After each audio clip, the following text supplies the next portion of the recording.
Don't do drugs. They're bad and illegal and hard to find. Fair play, fair play.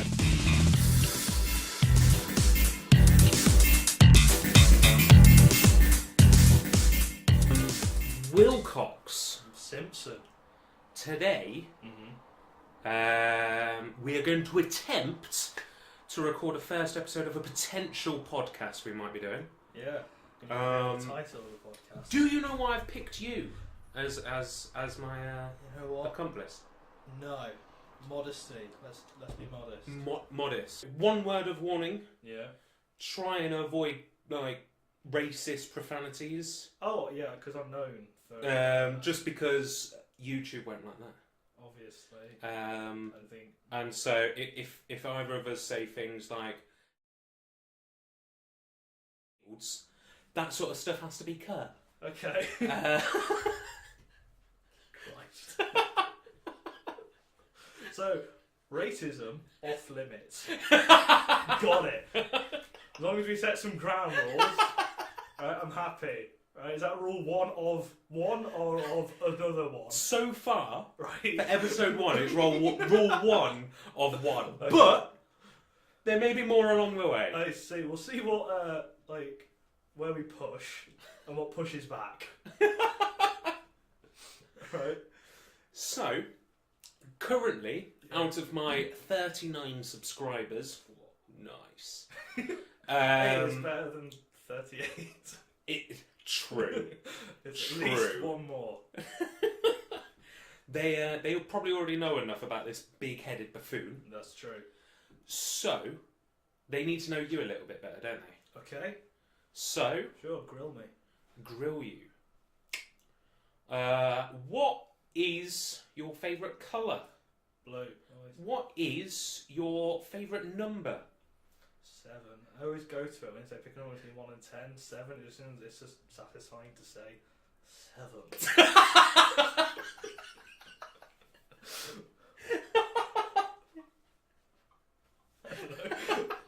Do you not have that? A number you default go to? Not that much, no.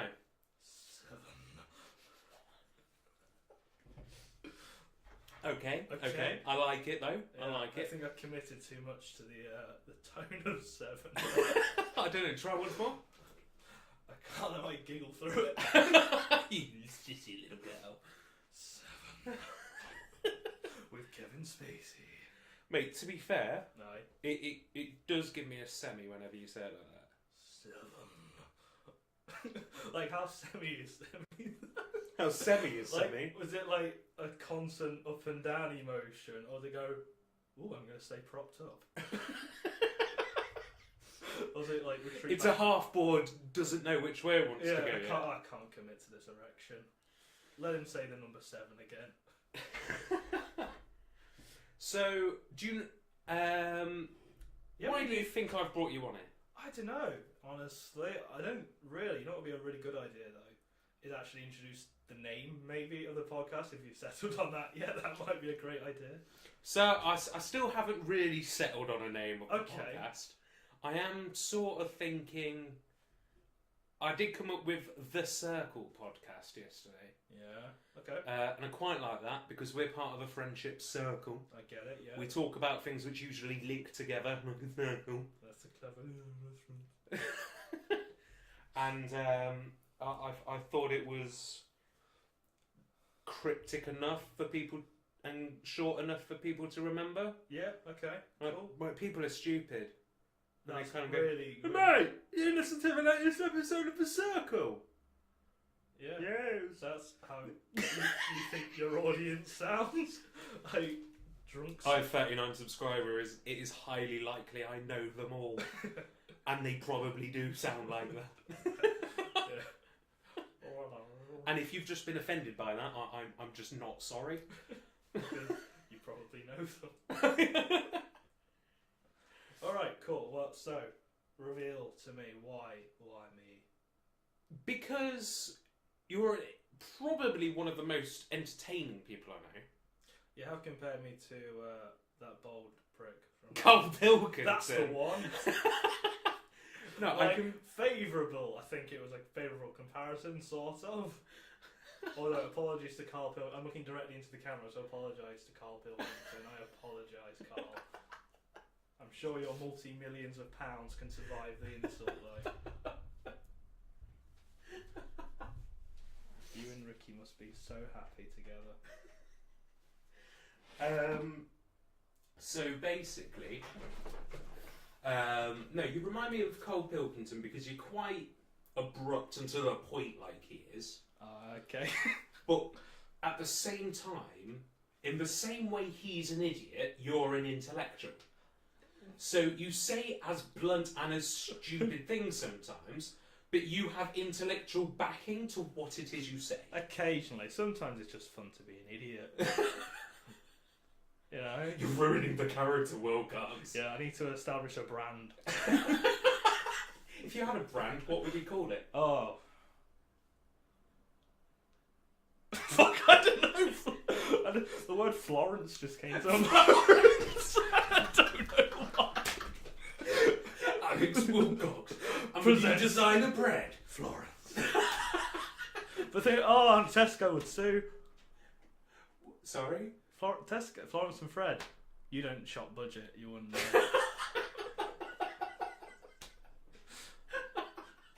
Wow.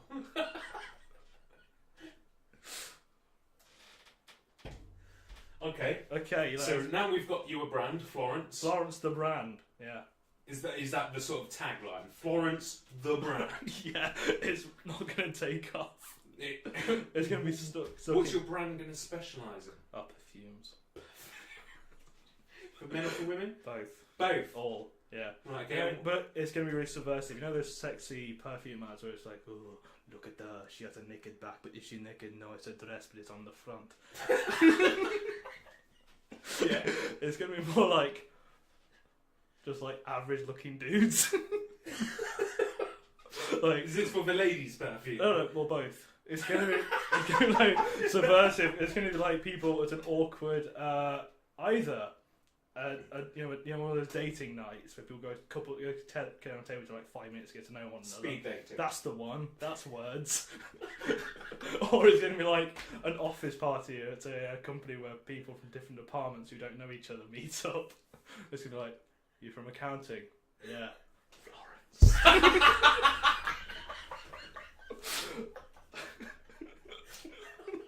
So, what do you think Florence the brand could branch out to? Frankly, I think it could just perfumes for average. Just perfumes for average dudes. So, what would the male perfume scent be based on? Trains. Rust. The smell of rust. And the female one? Also rust. Are they going to be the exact same? Basically, I'm just going to get lots of links and empty it into bottles. I think. You know that goes against a few in laws. Yeah, but nobody admits to wearing links, so who the fuck's gonna know?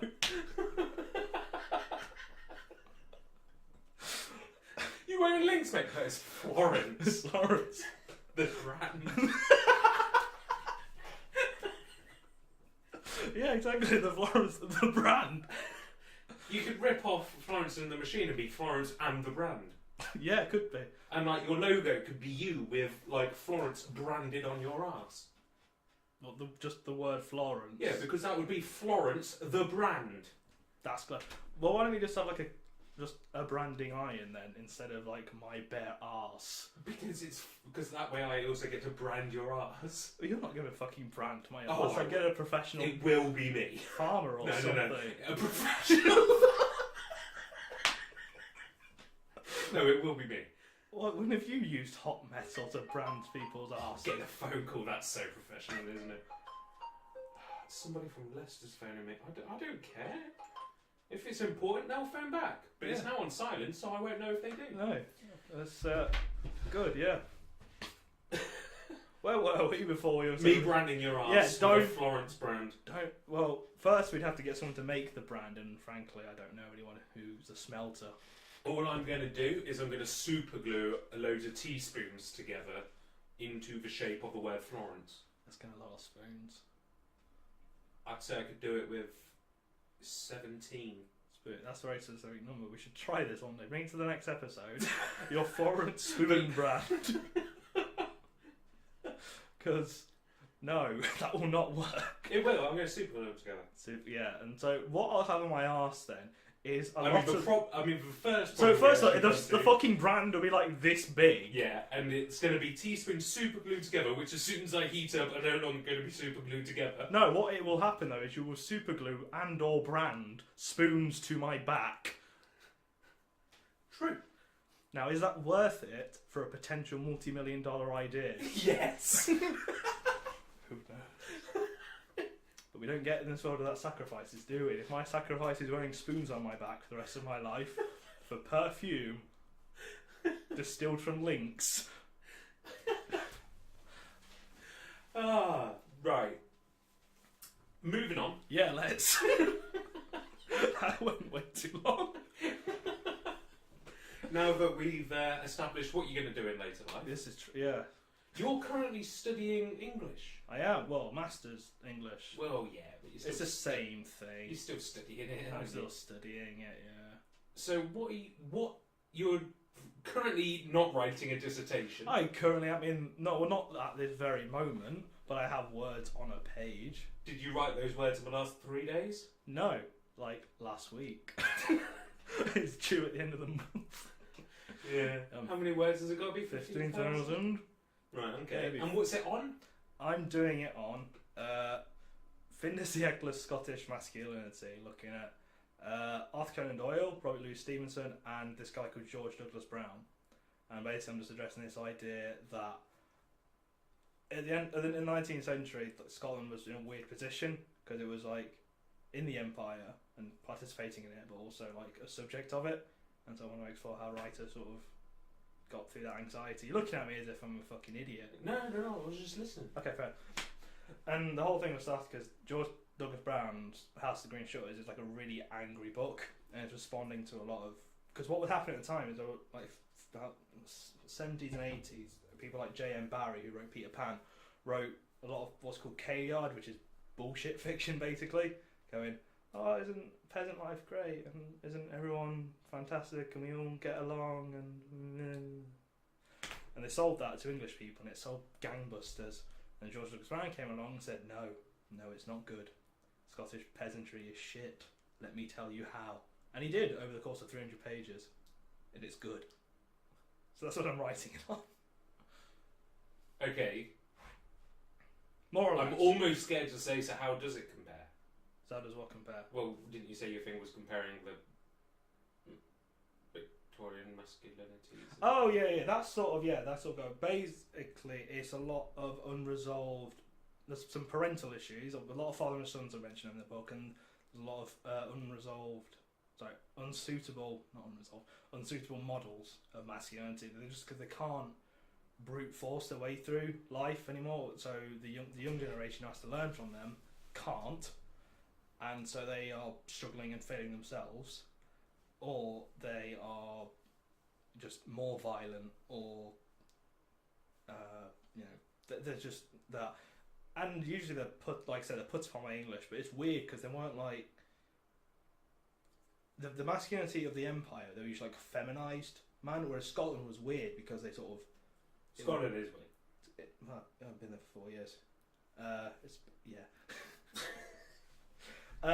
But they had they were sort of made the masculine heart of the empire, and so like a lot of English middle class people went to do like hunting and shit because that was the manly thing to do, and it was just they were sort of said, yeah, you're the man guys, yeah, you're all Highlanders and you wear kilts and you wear face paint and you look like Mel Gibson, and that. So there's sort of a lot of tensions revolving around their place in the empire that I'm going to look at. Okay. Yeah. Okay. I do have a question about English literature. Cool, shoot, I'll do what I can. I'm not like an expert, but... Yeah. Okay. In the fact that don't you think it's a bit... Literatorists? Literists? Literists, maybe? Is that the People term? who study English literature? Sure, yeah, let's call them literists. Literists. Yeah. The literati. We'll put the Florence on the brand statement on that, but that is the word. Yeah, exactly. But basically, now imagine in a completely different world that I was intelligent enough to write a well-selling book which got pulled apart for years from secondary schools. Okay. Right, now, say in this book there was a family. And if I included just a dad in this family, people would latch onto it and sort of say, oh, because as he was a child, he had such a connection with his dad, that's why he's put it in here. Or if I put it that there was just a mum, they would say, oh, you see, because he was didn't have much time with his mum when he was a kid, he was craving a mum and that's why he put his mum in it. Whereas the exact same story again, but if I put like a full family in it, he said, oh, you see, because he had such a fragmented childhood as a kid and he was craving family, that's why he's put a family in it. And people would, like, no matter how I wrote the story, they're going to completely just change it to, oh, you see, because he once picked his nose on the 30th of July 1998, that's why he painted the walls green in his house. Yeah. 17 years later. Okay, so what you're asking me is, do people read too much into it? Or do you think there is too much of people reading stuff into it? Not necessarily. I think, obviously your example's like deliberately facetious. Yeah. But what I think there is people don't often look at what the author did or who they were, because there's obviously the idea of death of the author rather than Bart's, and most people don't give a shit who the person was. Sometimes it does factor in. You can't like ignore that. Do people read too much into it though? It depends on what they're trying to say. Some people say, oh, you can look at Jane Austen's Emma and read a Holocaust fucking similar. It's like, no, you can't. Don't be a fucking idiot. Some readings are absolutely garbage, but there are some you can read more interesting stuff into it. Like you can, like say in your example, like he only included a father figure. Like what? So then you'd look at like, oh, why is the mother not there? Like, why on earth? Is there something they're trying to say about family dynamics or whatever, or is there an influence? So you look at like what happened to the character. Did the character's parental, paternal influence, the only one he had, influence him in a certain way? And then you can look at what the author's trying to say about masculinity or about father figures or whatever, or about maybe the necessity of mother figures or whatever. So there is, I'd still argue in favour of the subject that there is a lot of validity in looking into things, but it depends on, it's a woolly answer, it's not particularly helpful, but like it depends on what the person's reading into it. Like, do you remember when we did things like Of Mice and Men? Yeah.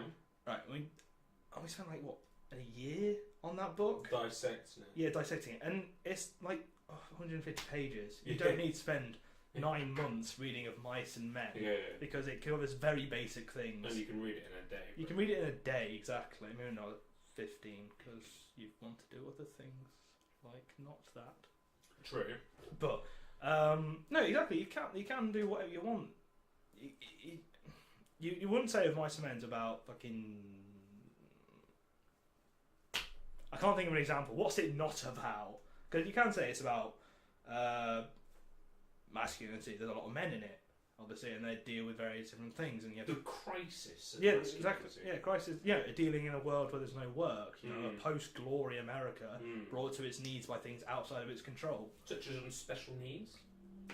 Yeah, I suppose. Yeah, with Lenny. Yeah, and the kind of attitudes towards it, things like that. You know, there's things about sexuality. You know, obviously he's got his glove full of Vaseline. He has an accent now, which makes him sound vaguely pervy. Well, it was in the film. He just also was vaguely pervy. It was, wasn't it, with his glove full of Vaseline. He gets more into it. But it's just like, I don't mind people finding the other meanings in books. Like, for example, when I was much younger, I think sort of 13, 14 time, I was going through a huge reading phase. I read Lord of the Rings, and I ran out of sort of books I wanted to read, and I asked my dad if he knew any good books I could read. And he gave me Animal Farm. Okay, yeah. Great book, I loved it. Mm. But at the time, I didn't sort of see these nuances and stuff where it points towards Parliament and politics as a whole. And no matter who's in charge, it's still going to be shit for someone. Oh, yeah, so the USSR. Yeah. And you see, I love the book, but I didn't see all of those nuances in it. And I think actually once I learned all those nuances, and things it was alluding to and pointing at and almost making fun of, I didn't enjoy it as much. Okay, that's and interesting. so I sort of miss. It's like certain things I can't read or look into again because of the amount I've dissected them. Shakespeare work is a huge thing. Yeah. I used to not really mind Shakespeare work, but the amount throughout my life I've had to dissect it, look into it, and just harass every little bit about it. Yeah. I now hate it. Like I despise Shakespeare. Fair. Because of the amount of times I've had to look into it. And what I miss is why can't we analyse books for sheer enjoyment? Well, I think like the mass populace would do now with Game of Thrones. I don't think people go, oh, well, they've made it so that... I can't ruin anything too recent. The Red Wedding happened because George R.R. Martin actually wanted to kill his family at Christmas. And that's why he wrote it in. No, he wrote it in because he's a bellend. And he likes being a bellend to his audience. Wasn't it a reference to an actual massacre, though? Oh, fuck's sake, please don't say it is. Yeah, it's a reference to, like, he draws a lot of his thing from actual historical disasters, yeah. Like, I'm sure, I can't remember what it was. I've read somewhere, though, that like, there's an actual wedding where lots of people were killed at the wedding. Oh, probably about 3 happen in the Middle East every 2 weeks. Well, that's probably a slightly racist guy. I'm talking about, like... I'm talking about the fucking history he draws upon, European medieval shit, where dragons were real. No, I understand that, but I think... I just really don't like it when people are kind of like, oh, we wrote it because of this, just enjoy it because it's good. Look, I get that. I get that people, like, don't enjoy... I come across people who don't, you look into it too much. Yeah, fine, but there are people like me who I enjoy deconstructing and analysing things, and there are people who do do that. Their entire... I'm not saying we need to stop doing it as a whole. I'm saying it needs to stop being forced upon people. In the fact that when you do things like I can completely understand why you enjoy it. Yeah. But I don't. Yeah. And so therefore I don't want to have to sort of almost be forced into it, like we were at school or things. Okay, I get that. Why do you think we are taught how to do that at school? Because, right, I think this is something that there's kind of like conversations I've had at uni where people sort of are going to like trying to justify why are you doing English literature? How are you going to get a job? Yeah. When you're in your 20s and you've only got an English literature degree.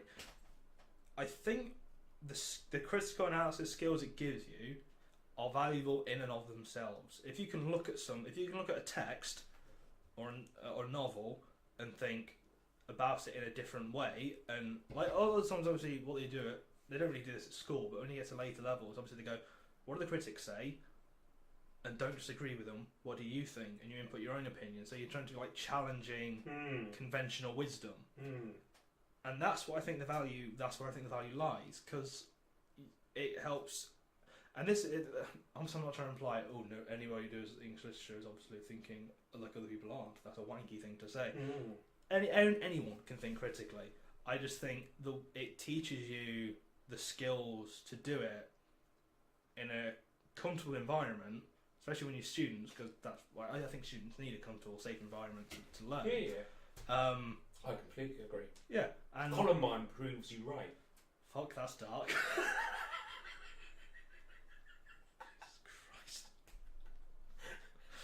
You fucking derailed me, you bellend.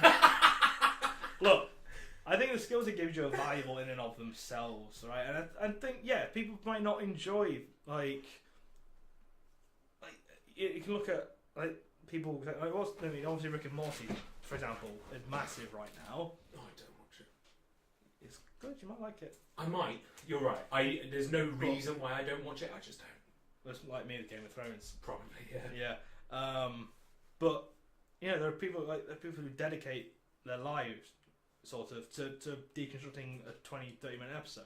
And it's like it's kind of interesting, but you don't have to put too much stock in it. Right. I think you don't have to listen to what these people say. You just go, oh, that's an interesting idea. Move on. See, but yeah, different strokes, mate. You don't have to. No, I understand. You don't have to that. listen to these people, and if you don't like over-analysis of your favourite thing, you can just ignore it. It doesn't ruin it for you. I mean, your thing still exists. It's like Don't you think it's maybe a bit harsh that, for example, your English GCSE, part of it, like that, it's an extremely important GCSE for people. Math, science, and English are the three big ones. You need them at C or above to sort of to be able to do a lot of things. And a big part of the English GCSE is determining, is measuring you on how well you can say why the inspector calls came in on a Tuesday. Okay.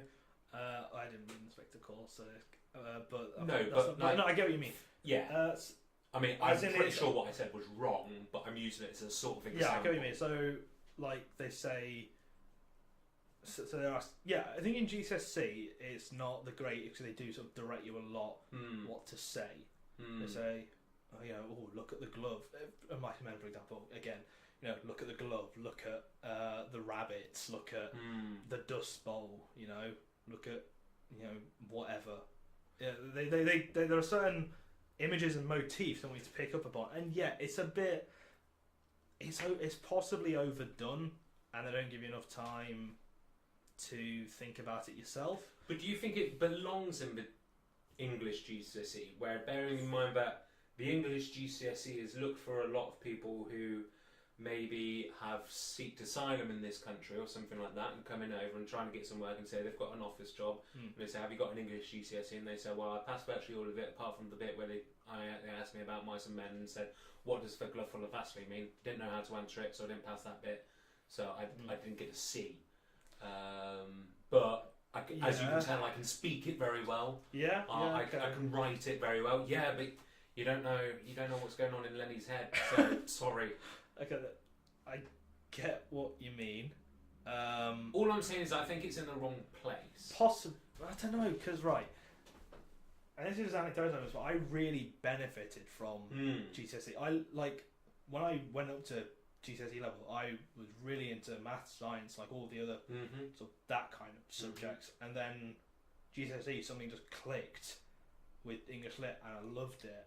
And I think it was maybe because we were doing more analysis type things, and which sort of, I know I'm a bit of a hypocrite saying there was probably too much of it for some people over one book, but yeah, maybe is it in the wrong place? Maybe it could be. I mean, when they do English language and lit still, don't they? I'm sure you get two separate degrees, qualifications when you take your exams. Yeah. So I think people who say, "Oh, I only got," in your example, I didn't pass the English literature exam because I couldn't answer. What does Lenny want? Yeah. But I think if maybe they're two different. It's a different skill, and if you don't have it, or if you're not interested in it, that's fine. Yeah, no, that's completely understandable. I'm not. I can't commit too much. I'm finding it hard to commit too much answer, or my answers seeming vague. I'm not trying to be deliberately obscure. It's just. I'm hard to give a concrete answer. It's just sort of something I've always kind of thought, and it harks back to that sort of thing which people use for education as a whole, like, why am I going to need Pythagoras later on in life and why stuff? am I going to need algebra? And it's like, actually I use algebra nearly every other day. Yeah.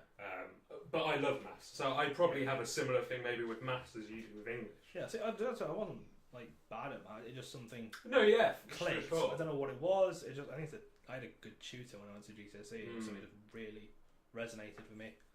So I mean, it's like. I was always very good academically, but my biggest downfall was I couldn't do things quick enough. Yeah. So maths, it's like I could do anything in maths, but I'd always be last to finish. I would always run out of time in exams. Yeah.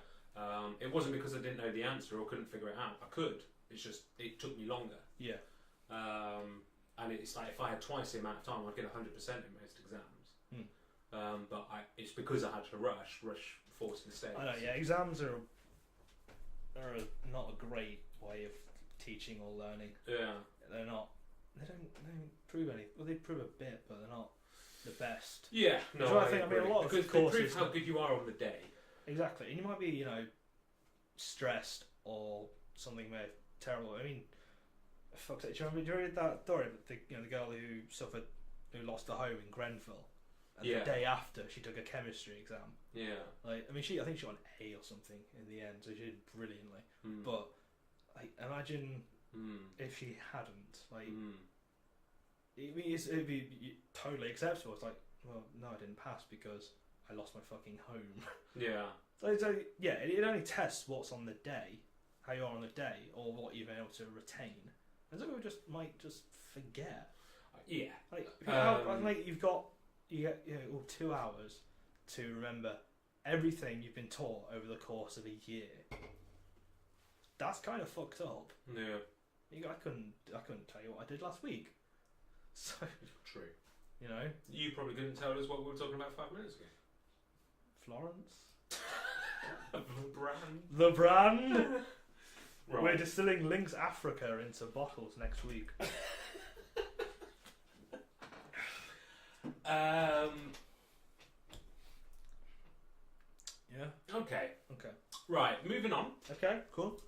So, one big passion which both you and me share together Aye. would be video games. I would. Yeah. Love them. Best art form. Explain.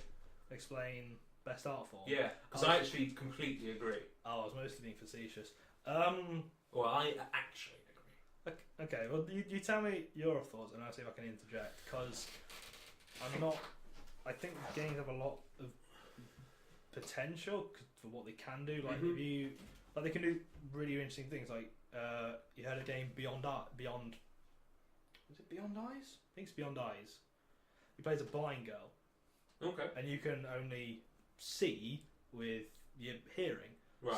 So all you see is your character and like a foot around them in a circle, and you can hear, and occasionally off screen you'll hear like a car go by or a dog barking or something, and so you can sort of direct yourself around. And it's not a great game exactly, because you're just walking from point A to point B, but as like an attempt to show what people with a disability go through, it's an interesting attempt at least. Yeah. So they have potential, but it's just a lot of them are. People say, games can never be art because look at Call of Duty, well look at Michael Bay. It's the same thing. Films can be fucking Citizen Kane. They can also be Bad Boys 2. That is a great film. But it's not art, is it? It's fun. Some people might think it's fun. You could say it's art in the same sort of way that a tear in a cushion is in the fucking Tate Modern. Is it? Yeah. I didn't know that. There's always a tear in the cushion. I went to there about 10 years ago, and one of the main displays was loads of white boxes stacked on top of each other in an entire room. That's weird. Go in my spare bedroom, you'll see the exact same fucking thing. That's the thing. That's a conversation in itself. I think. Like, what is art though? That's what you're getting, because I think. You see, I find that art is something which is intriguing. Yeah. It's something which interests me. It's something which can take me out of the harshness of reality. Okay. Art is something which I can maybe read meanings into. Okay. It's a fantastic way I was saying I hated so much earlier. And art is that it not only can it give you a glimpse into a different reality or a different lifestyle or life. Yeah. It can also be a glimpse to away from your own.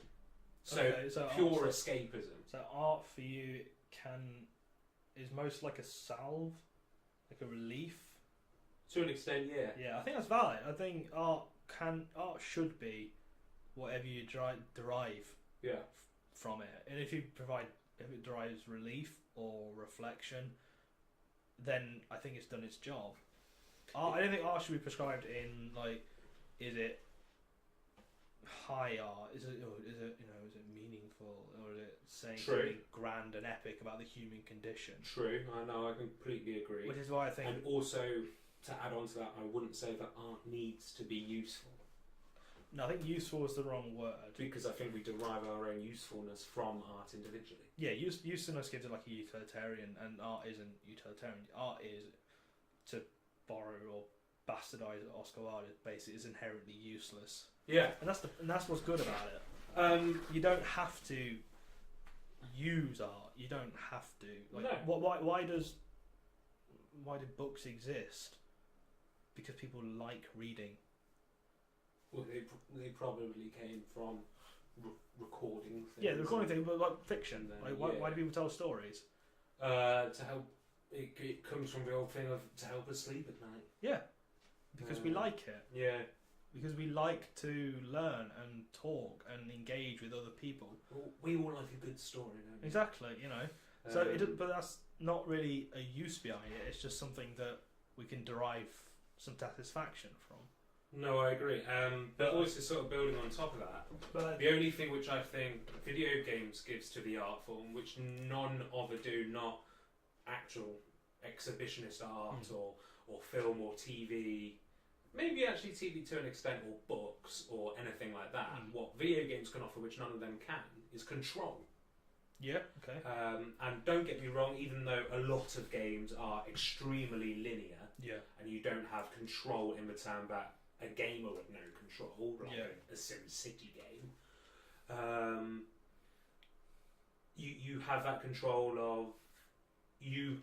Even if it is completely linear and all you do in that game is walk down the corridor, you can still control your character to stop walking. Yeah. And stuff like that. Whereas in a book, you can't go, stop walking! Yeah. And it happens. And I think it's the control as well that resonates with an awful lot of us in... I'm probably going to get a little bit deep here. It's alright. But with certain things which have happened in my life, in my life so far, and in yours... and in a lot of our peers and things have happened, sometimes quite dramatic and horrible things, which we have no control over. Yeah. And it's the sort of, it's a warm, cushiony feeling that we get sometimes where we can play a game and we can have the direct influence on the outcome. Yeah. And then it's the reason of why I think online games are becoming so popular now, is it's now that conflicts with the idea of control, because video games sort of all stemmed from that. You get to control the screen. Yeah. Whereas now you're not the only person who has influence or control on that game. PlayerUnknown Battleground's a huge game at the moment. You could be the best player in the world. Some random person shooting at somebody else misses and hits you in the head. You're dead. You're over through no reason of your own. Yeah. Not through your control. But I think that's I was thinking about it the other day when I knew I was going to talk to you, and I was just like, why do we love video games? And I do think control is a big part of it. I do, but I think... But at the same time, freedom as well. I think so, but I think this is something I watched a sort of comments on this the other day from GDC, that I think control possibly leads into power fantasies, which is potentially dangerous depending on how it's displayed. Like, if obviously, like most games, if 90% of them, let's say, are about you are the only person who can change something and you deserve victory and you will win this, like almost every single campaign, and that's not how life works. No. And I think there needs to be see, I don't want to get too dramatic, like, all video games cause people, like, there's arseholes that go, oh, he played Call of Duty, therefore he shot up a school. You know, that kind of idiot thinking. But you can't deny that what you do, especially if you do spend hours of your life, of your day, playing games, it will colour what you think. If you could play one game forever, right, there's only ever one, it would colour how you think. Like if you could watch, if you only watched A New Hope every day, You'd be dying for some blue milk. you'd be done. But you'd also think, but the message it comes across. You know, you and a ragtag group, but mostly you, are important. Well, of course you. I mean, you used to just square one practice in your T16 back home, and they were no bigger than 2 metres. Exactly, you know. So of course it was all about you. Nobody else did that. No, exactly. No, I'm the only one who hit a rat. Why does no other planet have 2 suns? I don't know. Despite the fact they're all in the same galaxy. Different solar systems? Probably. Yeah. I don't know. It's not particularly well thought. No, but anyway, sorry. Look, the point is, like, if you watch A New Hope every day, you probably think that in some way you are owed a victory, you are special in some way, and that's not dark. I'm not trying to say that people aren't important, but people aren't like directors of their own life. Like, shit happens from outside that they can't control, and things like Star Wars and stories about the hero's journey get away from that. They say, you can change the world. Just you. Not you and everyone else working together. And there's always like an enemy that's big and evil and nasty and totally unknown and just evil because it's evil, not because it has different values. Like, why does the Empire exist when you think about it? Because Sidious is a dick.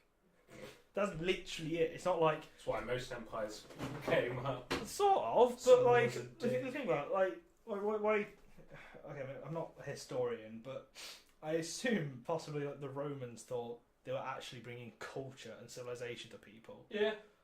If you look at Star Wars, they have an expansive, diverse culture, and you don't really get a glimpse into what the Emperor's like politics are, or his thoughts. It's just him going, I love democracy, in like episode 1 or something.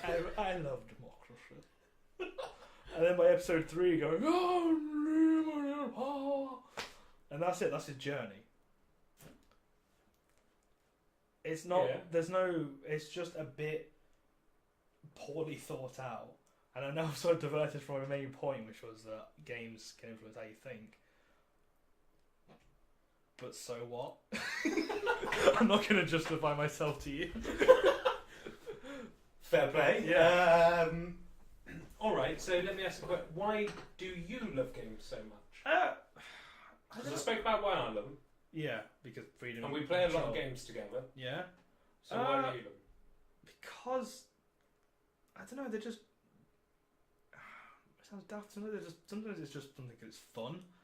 Something is just really, I guess, get invested in, and it is things like, you know, the story sometimes is really good. Like recently I've been playing Persona 5. I'm on my New Game Plus playthrough right now. I mean, I've invested over 100 hours into that game when I should be writing my dissertation. If you'd invested over 100 hours into your dissertation, you could probably be playing Persona 5 now. Exactly. You know? But no. I did it the wrong way. There's a lesson, kids. There's a lesson here, isn't there? Children, don't do what I do. Don't do drugs either. We've always got to tell kids never to do drugs. Don't do drugs. Despite the fact that they're extremely fun. They are so good. Don't do them. They're so... What Louis C.K. said, they're so good they'll ruin your life. But no, You will never be as happy again. don't do drugs. They're bad and illegal and hard to find. Fair play, fair play. Yeah. Why? I don't know. It's a lot of reasons. Some things just are like daft. I didn't say I really like Smash Brothers. Yeah. I'm good at it. You're stupidly good at that game. I remember, right, I came round to your house like when we were way back in school and we played Super Smash Melee.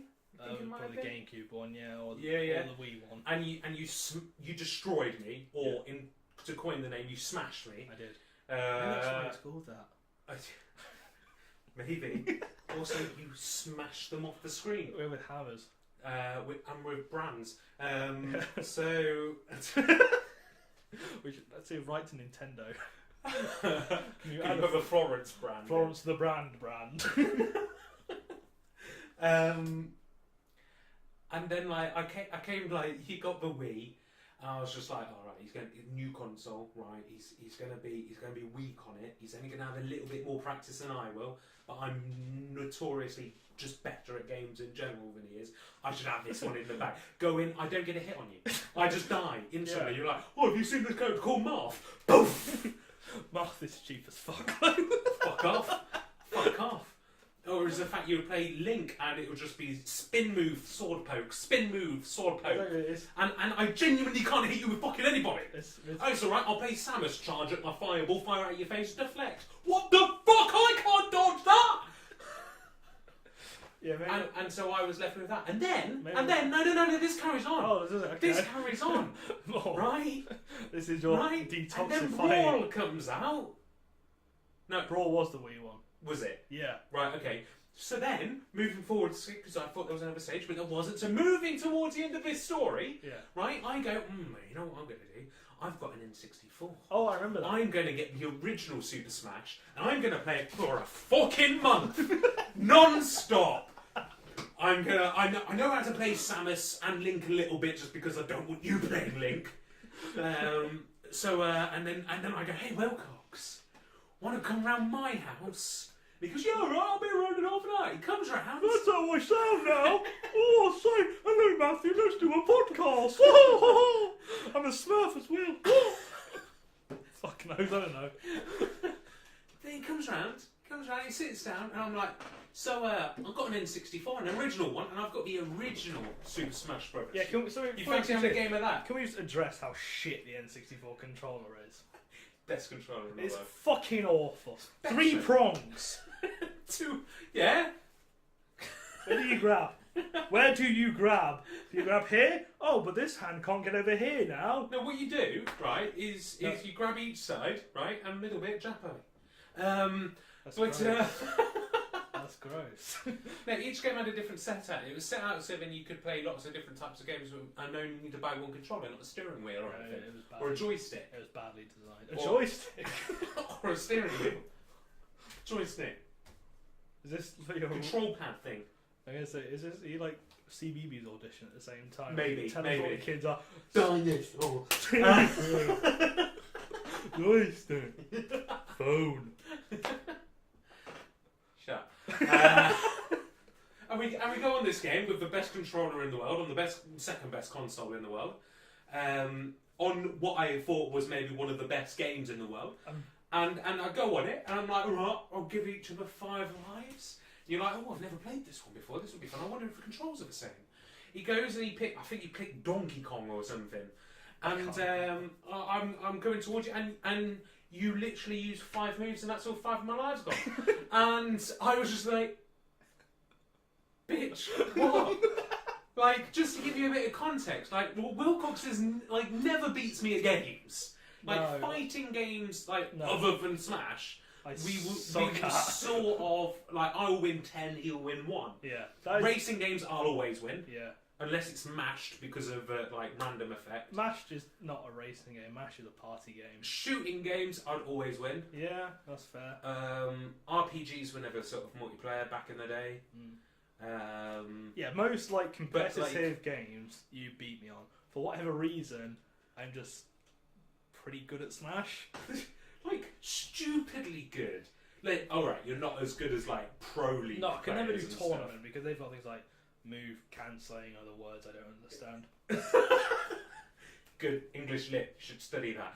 I know what the words mean. No, just- it's alright, you said you don't understand them. This is But it's just like you turn into a machine when you play that game. It's just kind of like, so Willcox, what's your favourite? Shut up! I'm gonna slap your bum! What did you just say? Shut up! bum slap. Florence! Marth! Spin! Yeah! Yeah. Willcox, do you fancy a drink? Yeah, I'll go for a pint. Oh, do you want another game? Another game? Fuck you! Yeah. Sure. Like, you just I don't turn know into what- an animal I on think that game. it's just years of like playing it. I had a friend who had Melee, and then I got Brawl. I completed the campaign, so that it was. So I spent. Yeah, I you know spent- somebody's quite good at a storyline when they actually play the campaign of the fighting game. Yeah, exactly. it was such a bad campaign as well. I can imagine that. I don't really look at sort of fighting games for. I was going to say something, but then I instantly decided not to. Go on. Yeah, no, it was a worthless comment. Okay, fair. A lot of that wasn't it? So yeah. As opposed to the worthwhile ones we're making thus far. Exactly. So Yeah. I just thought I'd ramble off that Cool. that sentence, and I'll probably cut it at some point. All right. Yeah. No, I don't know. I just like Smash for it. It is literally the only fighting game I'm like worth a damn at. Other ones, it's got. You're not just worth it, damn mate. You're Okay, stupidly good. Okay, but like other ones, I don't get them. Like we're playing Injustice the other day, and it's like Batman punch. No, Batman, don't do that. Throw your batarang. You fucking spaz. I'm glad you're an orphan, Batman. You asshat. No. Just Batman. He disappointed me in a fighting game. I'm justified.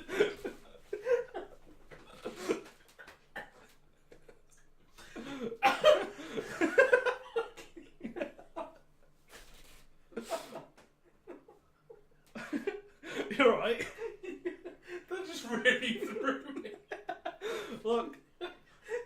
I just now imagine you like in the village centre and you just listen to go, jump little kiddie, and it doesn't jump. You've disappointed me. By the way, you're an orphan. Fuck you. Just walking off. Look. Just do a star jump, little girl. Doesn't do it. Santa Claus isn't real. Go fuck yourself. Not that bad. Come on.